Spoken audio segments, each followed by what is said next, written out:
Yo tout le monde, on se retrouve dans une nouvelle vidéo CTLV, hashtag comment tu le vis, parce que je vous demande également dans les commentaires comment vous vivez la chose, et je suis ravie de vous lire, et puis c'est bien d'avoir les témoignages d'un peu tout le monde. Donc là concernant l'adoption, la question d'aujourd'hui c'était combien t'as coûté?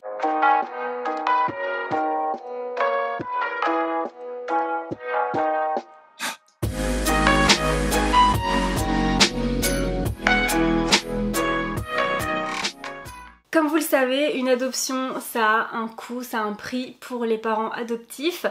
Et moi, de toute façon, je vais vous répondre très clairement, je déteste qu'on vienne parler de coûts, d'argent concernant les enfants. Alors, je m'explique, vous pourrez réagir dans les commentaires, etc. Mais en tout cas, je vous explique mon point de vue. Quand j'étais petite, j'ai demandé à ma mère, puisque avec les sujets de l'école, etc., la question de l'adoption est très vite venue dans la cour d'école, donc forcément on explique un petit peu ce que c'est une adoption, pourquoi je ressemble pas à mes parents, pourquoi mes parents ont pris l'avion, etc. Est-ce qu'ils m'ont acheté, combien j'ai coûté, voilà, c'est des questions qui ont pu arriver, je ne sais pas par quel sujet c'est arrivé sur la table, mais en tout cas il est arrivé un jour où je suis rentrée de l'école et que j'ai demandé à ma maman combien j'avais coûté, combien ils m'ont acheté. Et comme j'ai un petit frère adopté, est-ce que lui aussi il a coûté plus cher ou moins cher, etc. Sachant que quand j'étais petite, j'avais un peu de jalousie envers mon frère parce que j'avais l'impression que mon père faisait de la différence entre nous deux, ce qui est absolument faux. Mais il y avait le côté garçon-garçon, on fait plus de choses ensemble, etc. Et moi c'est vrai que j'étais beaucoup avec maman, mais mon frère aussi. En fait, voilà, j'avais moins de choses à partager avec mon père, puis comme je vous l'avais expliqué dans d'autres vidéos, j'avais un peu un rejet de la figure masculine, que ce soit père, petit copain, etc. Donc là je suis un peu jeune pour des petits copains. Pour vous expliquer un petit peu l'ambiance, voilà. Et à cette fameuse question, ma mère évidemment m'a répondu très sèchement qu'il n'était pas question que je sache quelle somme ils avaient déversé pour moi ou pour mon frère. Il serait pas question que j'ai le détail puisque en fait l'adoption c'est fait de procédures, donc des procédures qui coûtent cher.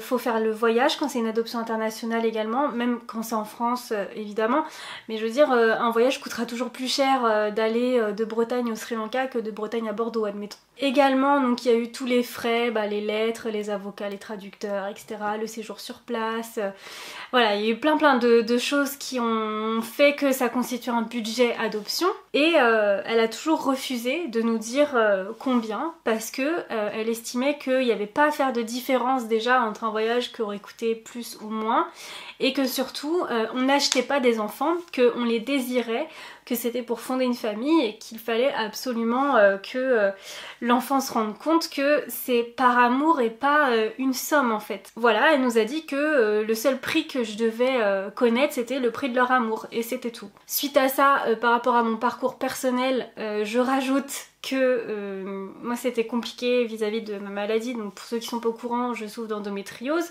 J'ai fait une playlist là-dessus, j'ai fait une playlist également sur mon parcours PMA-FIV. Mine de rien, c'est un budget aussi hein, tout ça, même s'il y a une partie qui est remboursée, pas forcément tout, faut aller voir des spécialistes qui sont pas à côté non plus, donc il y a l'essence, il y a les procédures, il y a les médicaments qui sont pas forcément toujours remboursés, il y a des prestations qui sont pas forcément toutes remboursées, etc. Il y a les consultations, un psy si besoin, etc. qui sont pas remboursées, pas toutes.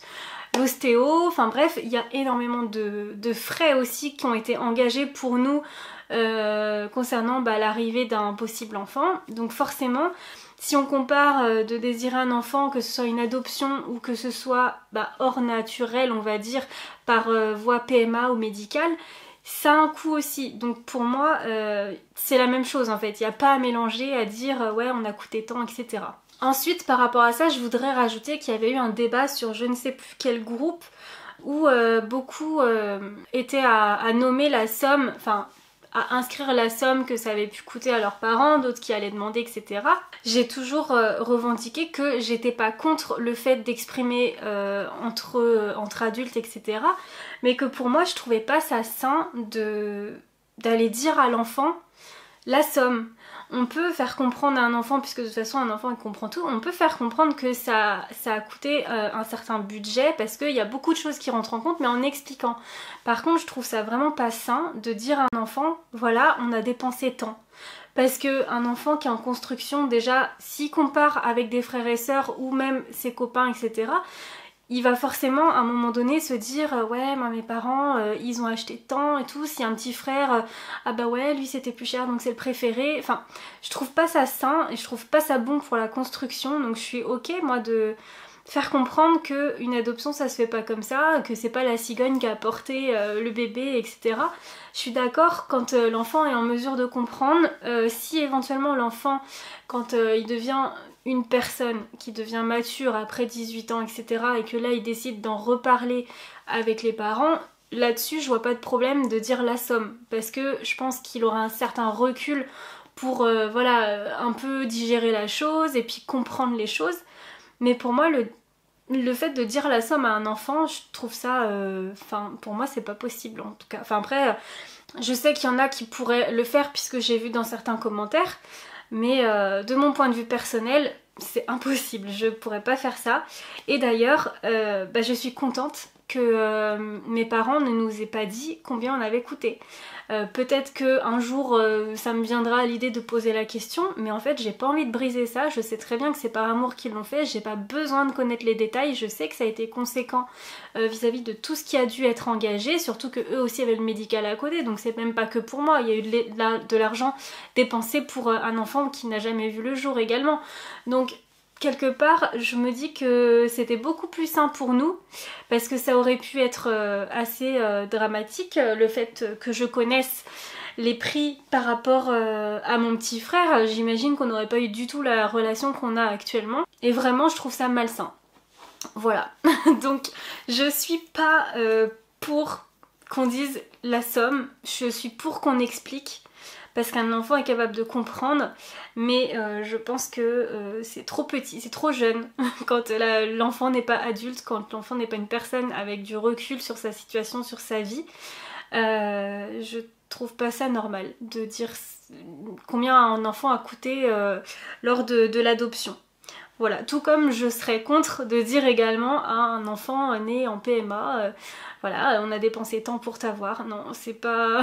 Non, non, on t'a voulu, on a fait les démarches qu'il fallait, par amour, on n'a rien lâché, ça a été compliqué, ça a été difficile, mais ça valait le coup parce que t'es là. Voilà, pour moi c'est tout ce qu'il y a à dire. Et puis si plus tard il y a besoin de plus d'explications, pourquoi pas, mais qui soit vraiment en mesure de comprendre. Voilà, c'était un sujet assez compliqué. Donc voilà, n'hésitez pas à me dire ce que vous ressentez dans les commentaires, ce que vous en pensez, comment vous le vivez, est-ce que vous avez été confronté à ce moment où vous avez eu envie ou besoin de demander à vos parents combien vous avez coûté et est-ce qu'ils vous ont répondu, comment ils vous ont répondu, comment vous l'avez su, si jamais, comment vous l'avez vécu si jamais on vous a répondu par une somme. Comment vous l'avez vécu si on vous a pas répondu et que vous, ça vous tenait à cœur. Enfin voilà, tous les points de vue sont les bienvenus, donc n'hésitez pas à me les partager sous cette vidéo en commentaire. Et puis sur ce, je vous retrouve pour une prochaine vidéo. Portez-vous bien, bisous, ciao!